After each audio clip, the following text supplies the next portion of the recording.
कितना गलत हो जाए।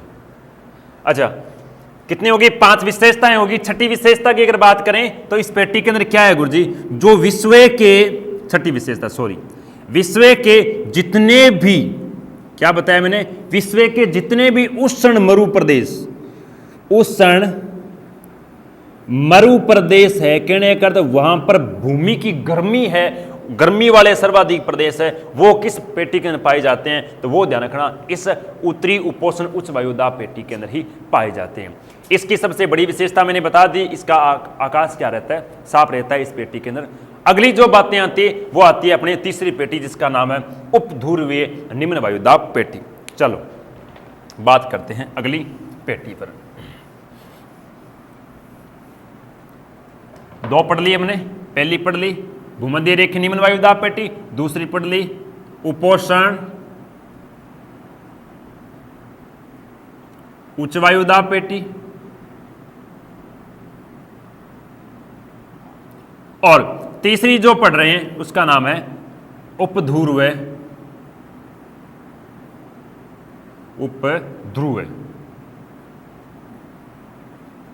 कौन सी पेटी? निम्न वायुदाब। अब देखो इस पेटी में गुरुजी निम्न होने का कारण क्या है? पहली बात तो ये आ गई कि इस पेटी का विस्तार कहां से कहां तक है। तो इस पेटी का विस्तार है वो है कितने से कितने किलोमीटर? वो है अपने 60 से कितने किलोमीटर?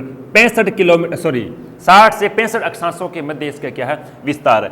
बात करते हैं विस्तार के बाद में, तो इसकी विशेषता पे अगर बात करते हैं तो सबसे पहली बात यही विशेषता आती है कि इस पेटी में जितनी भी महासागरीय धाराएं हैं, क्या कहा मैंने? इस पेटी में जितनी भी महासागरीय धाराएं हैं वो कौन सी? गर्म बहती है, ठंडी बहती है? अगर इस पेटी के ताप जो महासागरीय धाराएं हैं वो कैसी होती? ठंडी होती। इसका मतलब यहां पर वायु का दाब क्या है? निम्न न होकर वायु का दाब क्या रहता? उच्च रहता। क्या रहता? उच्च रहता। इसका मतलब सीधी सी बात एक ही है कि यहां से जो गर्म जल है वो क्या करता है? धीरे धीरे क्या करता है? ध्रुवों की तरफ जाता है। तो यहां पर जाने के बाद में हवाएं क्या गर्म होकर ऊपर उड़ जाती है। इसका मतलब इस पेटी में महासागरीय धाराएं, महासागरीय धाराएं कौन सी? गर्म चलती है। इस कारण इस पेटी में क्या है गुरुजी? जो वायु का दाब रहता है वो कौन सा रहता है? निम्न। लेकिन इस पेटी को निर्माण किससे हुआ है? वो हुआ पृथ्वी की घूर्णन गति की वजह से, इसलिए इसे क्या कहते हैं? गतिजन्य पेटी।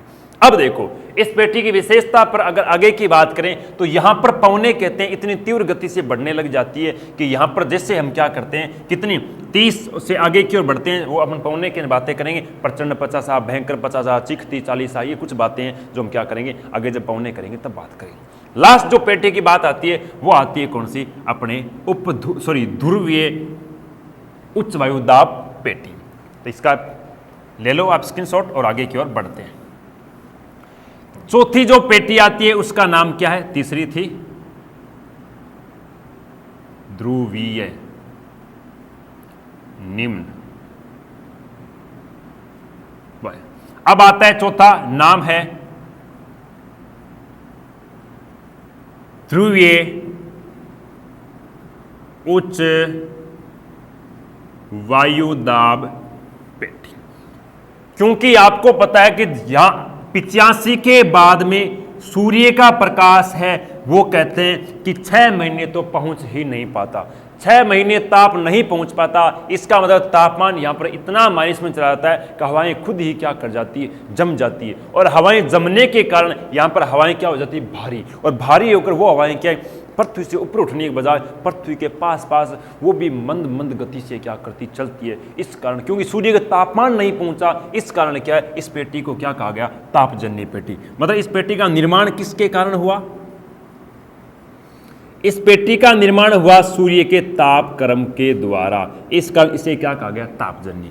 दूसरी बात यह आती है कि इस पेटी का विस्तार कहां से कहां तक है? तो इसका विस्तार है 85 से गुरुजी कितने? 90 अक्षांशों के मध्य। अगली बात आती है इसकी विशेषता की बात करें तो इसकी विशेषता यह आती है कि सबसे गर्म पेटी थी वो कौन सी थी? भूमध्य रेखीय निम्न वायुदाब पेटी। सबसे ठंडी पेटी है वो कौन सी है? ध्रुवीय उच्च वायुदाब पेटी। क्यों? क्योंकि इस पेटी में तापमान है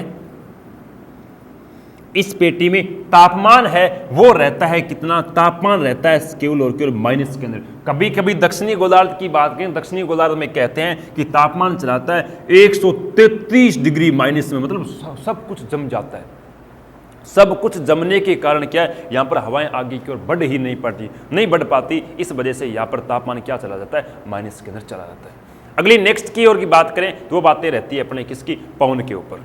किसके ऊपर चलेंगी, पवन के ऊपर बातें चलेंगी कि सर पवनें कौन कौन सी होती है। देखो स्क्रीनशॉट लो इसका, इसके आगे की ओर चलते हैं। ठीक है, बात ये आती है क्या, ये थी आपकी चार पेटियां, चार पेटियों के बाद में चलती है बातें, वो चलेगी अपने किसके ऊपर, वो चलेगी पवनों के ऊपर कि कौन कौन। पहली बात तो पवन किसे कहते हैं, पवन की बात तो वैसे मैं आपको बता चुका हूं कि पवन किसे कहते हैं। इस चित्र का भी आप स्क्रीनशॉट ले लेना, क्योंकि ये चित्र भी आपको सर्वाधिक इस वायुदाब को समझाने में सहायता करेगा। देखो ठीक है, ये मैंने साफ कर दिया, ये लो। ठीक है, बात क्या आती है अगली, वो बात आती है पवनों की कि सर पवन किसे कहते हैं। पवन का अर्थ हो गया कि वायु की ऐसा प्रकार जो क्या तीव्र गति से गमन करे, उसे क्या कहते हैं, पवन कहते हैं। मैंने बताया था वायु कितने प्रकार की होती है, दो प्रकार की, एक को हवा कहते हैं, एक को क्या कहते हैं, पवन कहते हैं। तो उसी की हम बात करेंगे पवन। बात आती है सर, सबसे पहली बात तो आपको एक इंपॉर्टेंट ये रखना है कि पवने हैं वो गति कहां से कहां करती है। पवने हमेशा उच्च वायु दाब से किधर की ओर, निम्न वायु दाब की तरफ बहती है। ये बात तो एक कान खोल के सुन लेना, तभी जाकर आगे की बातें हमें समझ में आएगी। क्योंकि जहां पर वायु का दाब उच्च होगा, उस स्थान से पवने किसकी ओर चलेगी, पवने निम्न वायु दाब की तरफ चलेगी। ये बातें हमें आगे काफी ज्यादा अपने को क्या इनकी जरूरत पड़ेगी, तो इनको थोड़ा सा ध्यान से रखना। बात यह आती है कि सर पवन कितने प्रकार की होती है, पवन कितने प्रकार की है। पवन होती है मुख्यतः तीन प्रकार की। कितने प्रकार की, तीन प्रकार की। पहली पवन जिसे क्या कहते हैं, पहली पवन को कहते हैं स्थानीय पवन। स्थानीय पवन या फिर पवन है, पहली कौन सी होगी, स्थानीय पवन। दूसरी पवन आती है, उसे कहते हैं क्या, उसे कहते हैं मौसमी, या फिर कह सकते हैं सामयिक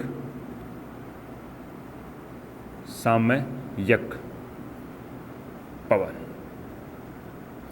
पहली तो कौन सी होगी, मौसमी पवन, दूसरी कौन सी होगी, सामयिक पवन। इसी को कहते हैं। तीसरी पवन आती है, उसे कहते हैं क्या, उसे कहते हैं स्थायी पवन। क्या कहते हैं, स्थायी पवन। पहली कौन सी होगी, स्थानीय पवन, दूसरी कौन सी होगी, मौसमी या फिर सामयिक पवन, और तीसरी कौन सी होगी, स्थायी पवन।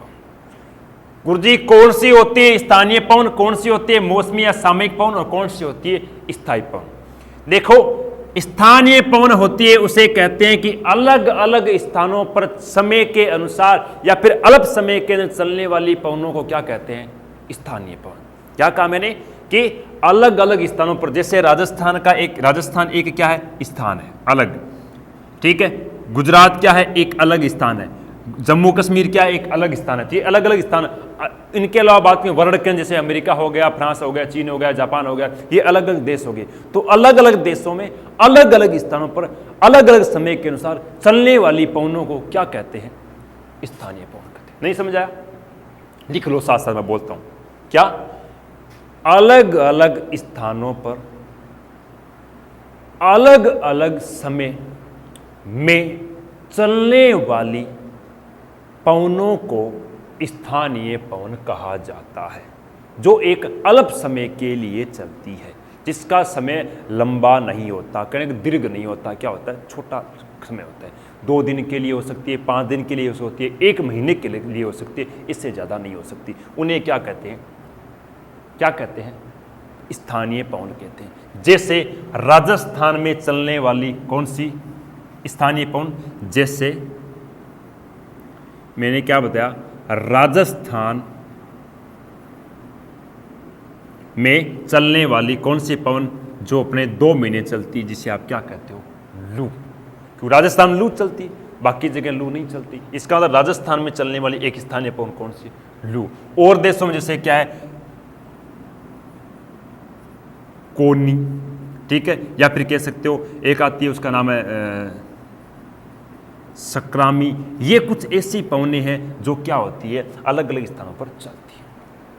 बात करते हैं किसकी, मौसमी या फिर सामयिक पवन। सर मौसमी या फिर सामयिक पवन किसे कहते हैं, कहने का अर्थ मौसम के अनुसार या फिर समय के अनुसार चलने वाली पवनों को क्या कहते हैं, मौसमी या फिर सामयिक पवन कहते हैं। जैसे एक पवन आती है जिसे आप क्या कहते हो, मानसूनी पवन। क्या कहते हो, मानसूनी पवन। गुरुजी मानसूनी पवन, कहने का मानसून वर्ष में हमेशा थोड़ी रहता है, मानसून समय के अनुसार आता है। भारत के अंदर 25 मई को आना है तो 25 मई को आएगा। भारत के अगर राजस्थान में जुलाई के अंदर आए तो जुलाई के अंदर आएगा। उस समय जो पवनें चलती है वो सारी की सारी कौन सी होती है, मानसूनी पवन। अब जैसे एक उदाहरण दूं आपको, मान लो अभी अपने महीना चल रहा है अप्रैल का, अप्रैल के महीने से अगर पूर्व दिशा से, जिसे हम राजस्थान में पूर्वैया कहते हैं, अब अगर पूर्व दिशा से पवन चलेगी 100% बरसात नहीं आएगी। लेकिन यही पवन कब ये चले, जुलाई या फिर अगस्त के अंदर, तो 100% उसमें क्या आएगी, वर्षा आएगी। क्योंकि उस समय उन पवनों से क्या है, सर्वाधिक बादलों को क्या करे, समुद्र से अपने इस राजस्थान की ओर धकेलती, जिस वजह से यहाँ पर क्या होती है, वर्षा होती है। इसका मतलब समय के अनुसार चलने वाली या फिर मौसम के अनुसार चलने वाली पवनों को क्या कहते हैं, सामयिक या फिर मौसमी पवनें कहते हैं। पहली कहने का मौसमी पवन कितने प्रकार की होती है, देखो पहला प्रकार कौन सा हो गया, मानसूनी। दूसरे प्रकार की बात करूं तो आता है जिसे हम क्या कहते हैं, पर्वत या फिर कह सकते हैं क्या, घाटी समीर। पर्वत या फिर हम क्या कह सकते हैं, घाटी समीर। समीर का अर्थ हो गया चलना। तीसरी पवन आती है, उसे क्या कहते हैं, उसे कहते हैं स्थल या फिर दूसरा नाम आता है जल समीर। कौन सी आ गई, स्थल या जल समीर। कहने का अर्थ यह आ गया कि मौसमी पवनें कितने प्रकार की होती है, 3 प्रकार की। पहली होगी मानसूनी, दूसरी आ गई पर्वत या घाटी समीर, तीसरी आ गई स्थल या फिर जल समीर। इसके बाद में बात आती है किसकी, बात आती है स्थल समीर की। देखो स्थल समीर भी कितने प्रकार की होती है, मैं इसका नीचे लिख देता हूं, यहां पर, यहां से थोड़ा सा नोट कर लेना। स्थल समीर भी स्थायी पवन है, वो भी कितने प्रकार की होती है, 3 प्रकार। स्थायी का अर्थ हो गया इनकी दिशा भी स्थायी होगी, इनका क्षेत्र भी, स्थान भी क्या होगा, स्थायी होगी। ऐसी पवनें जो निश्चित स्थान और निश्चित दिशा में चलने वाली पवन को क्या कहते हैं, स्थायी पवन कहते हैं। ये पवन कितने प्रकार की होती है, ये पवन होती है 3 प्रकार की। पहली जिसे हम क्या कहते हैं, व्यापारिक पवनें। क्या कहते हैं, व्यापारिक पवन। दूसरी जो पवन आती है उसे क्या कहते हैं, उसे कहते हैं पछुआ पवन। क्या कहते हैं, पछुआ पवन। तीसरी जो पवन आती है उसे कहते हैं क्या, जो ध्रुवों के पास चलती है उसे कहते हैं ध्रुवीय। क्या कहते हैं, ध्रुवीय पवन। कहने का अर्थ स्थायी पवन कितने प्रकार की है, 3 प्रकार की। पहली जिसे हम कहते हैं व्यापारिक पवन, पछुआ पवन, पछुआ पवन। अगली कौन सी आती है, ध्रुवीय पवन। कहने का अर्थ ये कितने प्रकार की है, 3 प्रकार की है। और ये कितने प्रकार के, 3 प्रकार। इनके कोई निश्चित प्रकार नहीं, ये अलग अलग स्थानों पर अलग अलग नाम से जानी जाती है। तो ये कितने प्रकार हो गई, पवनें 3 प्रकार की होती है। पहली स्थानीय पवन, दूसरी मौसमी या सामयिक पवन, तीसरी कौन सी होगी, स्थानीय पवन। इसका आप स्क्रीनशॉट लो। पहले मैं आपको स्थायी पवनें बताता हूं, उसके बाद में मौसमी पवनें, और इनकी कोई विशेष चर्चा नहीं है। ठीक है, स्क्रीनशॉट लो इसका। एरिया ठीक है। अब चलते हैं अपने आगे की ओर। बात आती है सबसे पहले किस पवन की, स्थायी पवन की। किसकी बात आती है, स्थायी पवन की। चलो ठीक है, स्थायी पवन के अंदर बात करते हैं।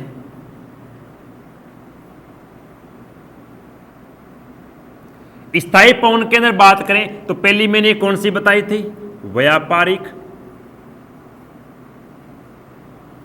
पवन। दूसरी मैंने कौन सी बताई, पछुआ पवन।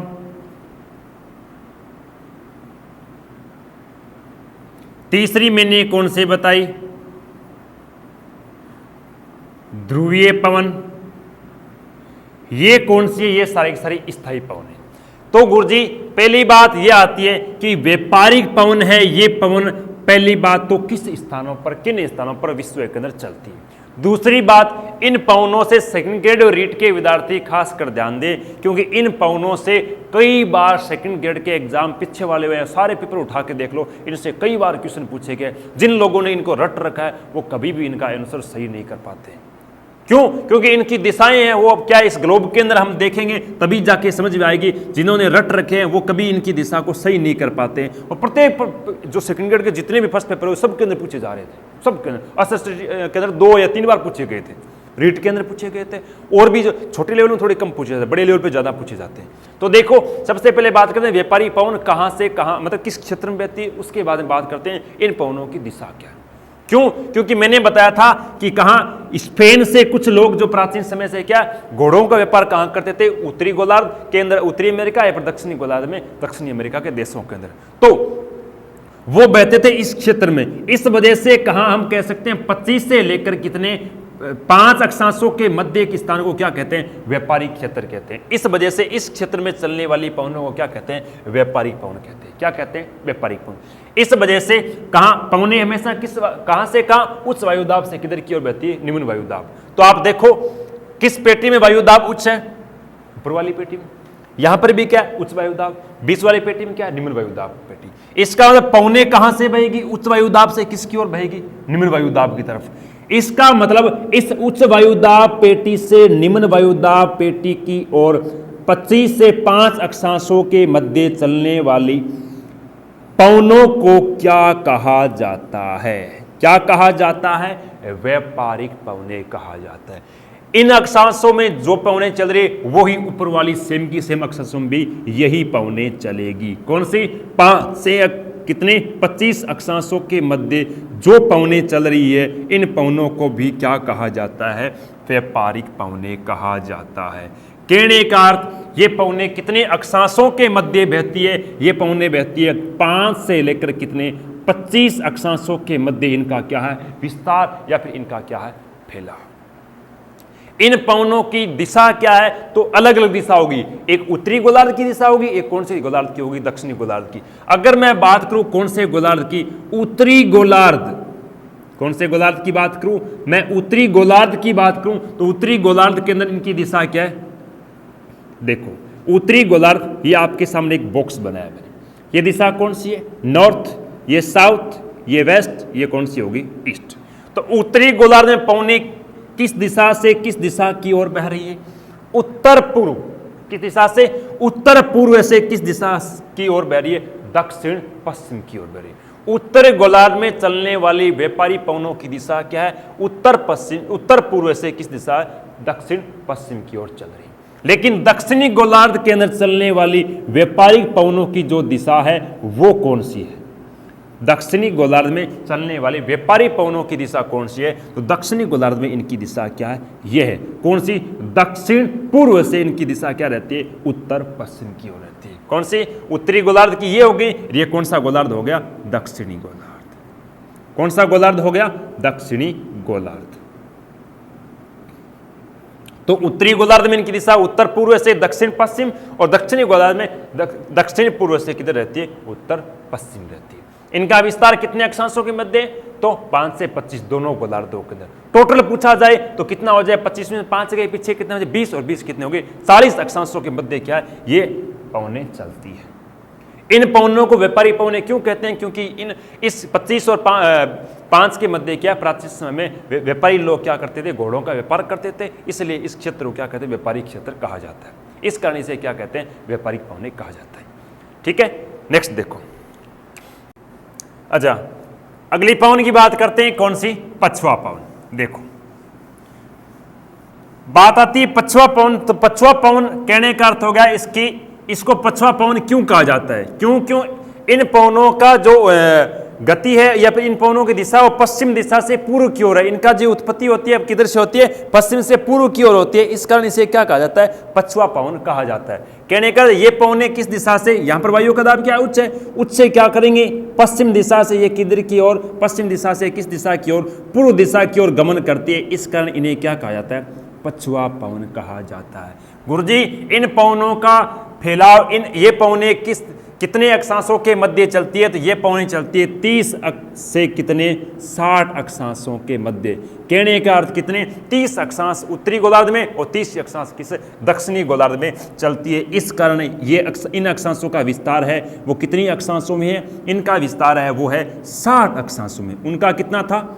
40 अक्षांशों में। व्यापारी पवनों का विस्तार कितने अक्षांशों था? दोनों गोलार्धों को मिला तो कितने का हो रहा था? 40 का। इनको दोनों को मिलाए तो कितने का हो रहा है? 60 अक्षांशों का विस्तार हो रहा है। बात यह आ रही है कि इन पवनों के अंदर देखा जाए तो उत्तरी गोलार्ध में चलने वाली पछुआ पवन है, उन पवनों की दिशा उत्तरी गोलार्ध में किससे किसकी ओर है और दक्षिणी गोलार्ध में किस दिशा से किस दिशा की ओर है। तो सबसे पहले मैं बात करता हूं उत्तरी गोलार्ध की। किस गोलार्ध की बात करता हूं? उत्तरी गोलार्ध की। यहां पर आपको केवल और केवल दो ही बातें ध्यान रखनी है। एक तो देखनी है इनके अक्षांशों के विस्तार की बातें, दूसरी बात याद रखनी है वो रखनी है दिशा।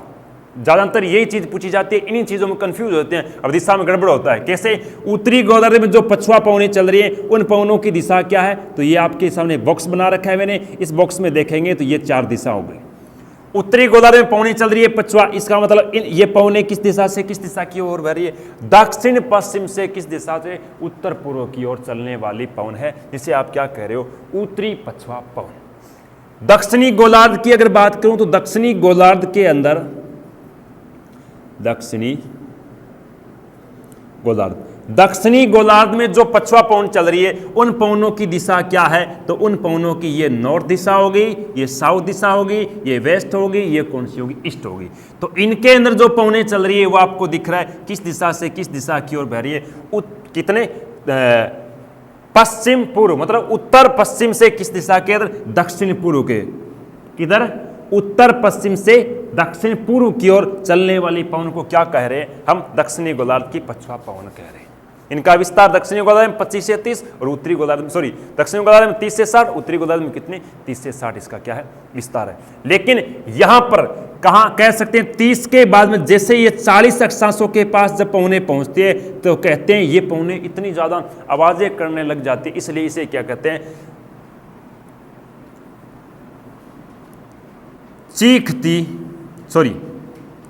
गरजती चालीसा। क्या कहा जाता है? गरजती चालीसा कहा जाता है, क्योंकि ये 40 अक्षांशों के पास क्या गरजना शुरू, इतनी भयंकर इनकी गति बढ़ जाती है। लेकिन ये पवनें जैसे ही कितने हम कहते हैं 50 अक्षांशों के पास पहुंच जाती है तो इनकी आवाजें थोड़ी सी क्या भयंकर हो जाती है, इसलिए इसे क्या कहते हैं? प्रचंड पचासा। क्या कहते हैं? प्रचंड पचासा कहा जाता है। 50। लेकिन जैसे ही ये कितनी 60 अक्षांशों के पास पहुंचती है तो इसे हम क्या कहते हैं? चीखती साठा। क्या कहते हैं? चीखती साठा कहा जाता है।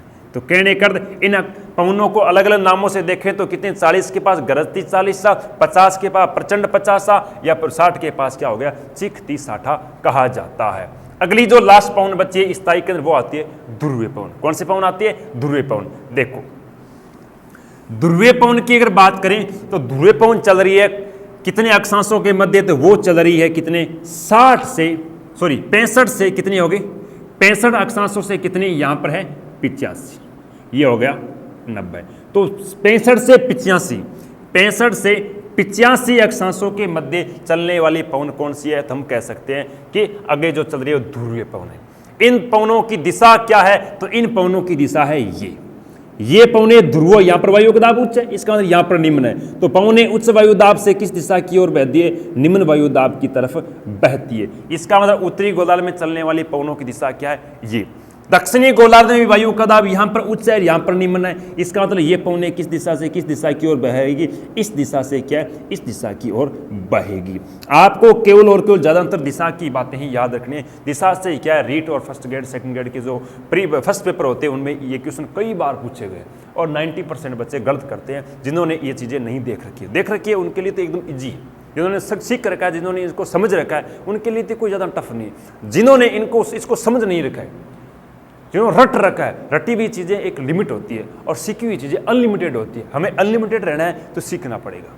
तो सबसे पहली बात होती है कि ध्रुवों के अंदर उत्तरी गोलार्ध में चलने वाली ध्रुवीय पवन, कौन सी गोलार्ध में, उत्तरी गोलार्ध, उत्तरी गोलार्ध में चलने वाली ध्रुवीय पवन है। इस पवन की दिशा क्या है? उत्तरी गोलार्ध में ये नॉर्थ दिशा होगी, ये साउथ दिशा होगी, ये वेस्ट दिशा होगी, सॉरी ये होगी कौन सी, ईस्ट दिशा। इसके अंदर देखेंगे तो उत्तरी गोलार्ध में जो पवन चल रही है उस पवन की दिशा क्या है? वही पवन की दिशा है जो अपने व्यापारिक पवन की दिशा थी। उत्तर पूर्व से किस दिशा से, दक्षिण पूर्व की ओर बह रही है। और वही दिशा रहेगी जो कौन से व्यापारिक पवन दक्षिणी गोलार्ध में चल रही थी, वही सेम की सेम क्या है, दक्षिणी ध्रुव की पवनों की दिशा रहेगी। तो दक्षिण ध्रुव पवन की दिशा की बात करें तो ये आ गया आपकी नॉर्थ दिशा, साउथ, वेस्ट और कौन सी दिशा आ गई, ईस्ट दिशा आ गई। कौन सी दिशा आ गई, ईस्ट दिशा आ गई। इसके अंदर देखेंगे हम तो देखो दक्षिणी गोलार्ध में चलने वाली वही पवनें, कौन सी दिशा, दक्षिण पूर्व से कौन सी दिशा आ गई, उत्तर पश्चिम की ओर। कौन सी दिशा, दक्षिण पूर्व से किस दिशा के, उत्तर पूर्व की, उत्तर पश्चिम के अंदर। इसका मतलब ये थी आपकी क्या गुरुजी, व्यापारिक पवनें। कौन सी थी, व्यापारिक पवनें। कौन सी थी, व्यापारी। आगे देखो, आगे की ओर बढ़ते हैं। देखो स्थायी पवनें होगी, आप इसका स्क्रीनशॉट ले लो। आगे हम चलते हैं, वो चलेंगे, बातें करेंगे कौन से, सामयिक या फिर मौसमी पवनों पर। तो देखो चलते हैं आगे। देख लिया आपने स्क्रीनशॉट में, ये आपकी कौन सी व्यापारिक पवन थी, कौन सी, ये थी आपकी व्यापारिक पवनें, ये वाली। ये कौन सी थी, व्यापारिक। ये कौन सी थी जो ऊपर चल रही है, वो थी आपकी पछुआ पवन। और उसके बाद में ये कौन सी थी आपकी, ध्रुवीय पवन। ध्रुवों के पास चलने वाली ध्रुवीय पवन है, ये व्यापारी होगी, पछुआ आ गई। आगे चलते हैं, वो बातें करेंगे हम किसके ऊपर, वो करेंगे हम मौसमी या फिर सामयिक पवनों पर। चलो ठीक है, देखो इसको साफ कर देता हूं।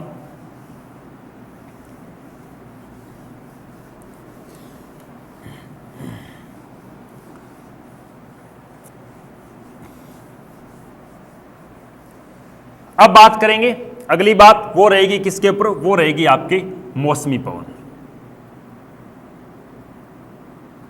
मौसमी पवन, मौसमी पवन के मैंने 3 पवनें बताई थी। एक का नाम बताया था मानसूनी। मानसूनी पवन को जैसे मैं भारत का मानसून या फिर राजस्थान का मानसून कराऊंगा, उसके अंदर आपको डिटेल से बताऊंगा। इसके अंदर मैं मानसून की पवनों की कोई चर्चा नहीं करूंगा।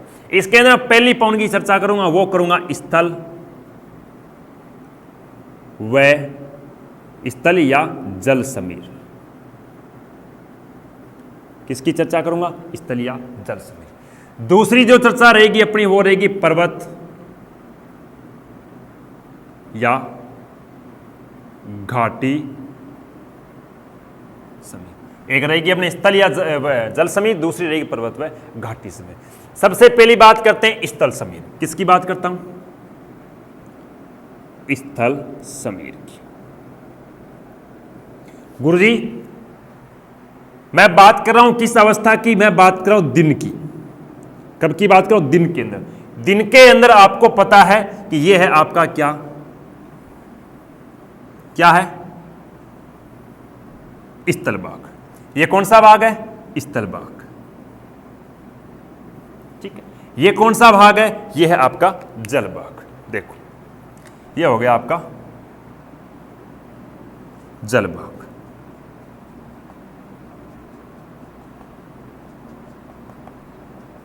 यह है जल भाग। पवनें हमेशा किस उच्च वायुदाब से किधर बहती है, निम्न वायुदाब की तरफ बहती है।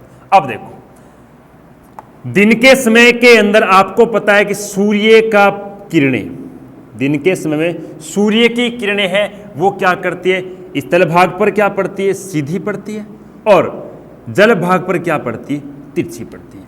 अब क्या होता है, दिन के समय स्थल भाग होता है वो क्या हो जाता है, ज्यादा गर्म होता है। दिन के समय स्थल भाग क्या होता है, मतलब स्थल भाग पर जो टेम्परेचर है वो क्या रहता है, हाई रहता है। किस भाग की बात करूं, स्थल भाग। लेकिन जल भाग पर टेम्परेचर है वो क्या रहता है, लो रहता है। क्या रहता है, लो। जब टेम्परेचर हाई रहेगा इसका मतलब जो प्रेशर है, मतलब वायु का दाब है वो क्या रहेगा, वायु का दाब क्या रहेगा, टेम्परेचर यहां पर स्थल भाग पर क्या है, उच्च, हाई।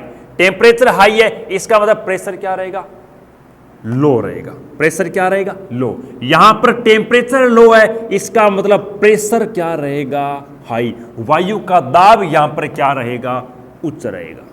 क्या रहेगा, उच्च। कहने का अर्थ अगर सूर्य की गर्मी कम है इसका मतलब हवा के साथ आर्द्रता वगैरह मिली हुई है, इस वजह से यहां पर टेम्परेचर कैसा है, उच्च है। टेम्परेचर यहां पर उच्च है, सॉरी टेम्परेचर यहां पर लो है और यहां पर हाई है। यहां पर प्रेशर उच्च है, यहां पर प्रेशर क्या है, लो है।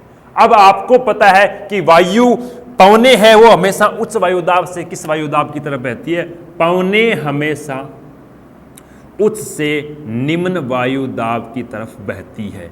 इसका मतलब प्रेशर यहां पर हाई है तो पवने हमेशा उच्च वायुदाब से किस दाब की ओर बहती है, निम्न वायुदाब की तरफ बहती है। इसका मतलब दिन के समय के अंदर कौन सी समीर चलती है, स्थल समीर चलती है। क्यों, क्योंकि दिन के समय में स्थल भाग पर टेम्परेचर कैसा रहता है, हाई रहता है। जल भाग पर टेम्परेचर क्या रहता है, लो रहता है। इसी वजह से रात होते ही स्थल भाग क्या है, तुरंत ठंडा हो जाता है। इसको ठंडा करती कौन है, स्थल समीर करती है।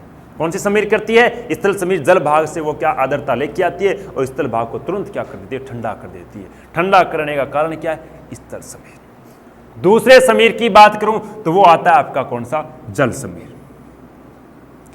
कौन सा समीर है, जल समीर। दिन के समय में क्या, स्थल समीर। अब बात करता हूं जल समीर। जल समीर चलती है कब, रात को। कब चलती है, रात को। रात के समय के अंदर बात करूं, यह है आपका क्या,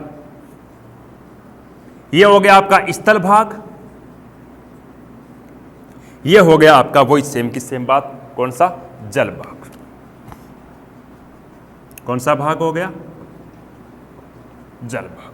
अब देखो, रात के समय के अंदर सूर्य की किरणें पड़ती नहीं पड़ती है। इस वजह से रात के समय आप देखना, कभी भी जलकुंड से आप पानी निकालोगे तो जलकुंड का पानी आपको क्या मिलेगा, गर्म मिलेगा हमेशा के लिए। इसका मतलब रात के समय में कहां, जल भाग के अंदर।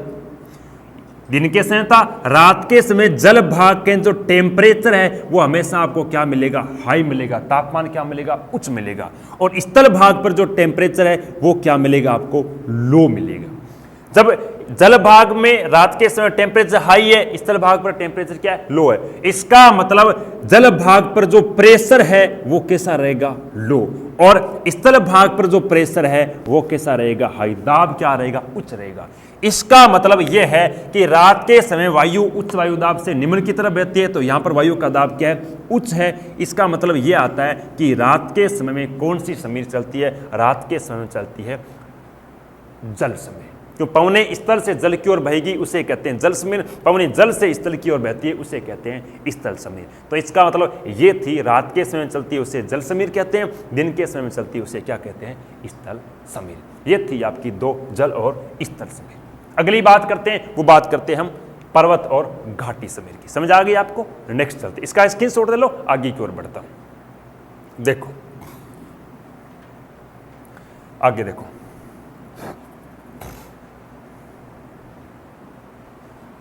देखो अगली बात करते हैं अपने किस समीर की, अगली बात करते हैं पर्वत और घाटी समीर की।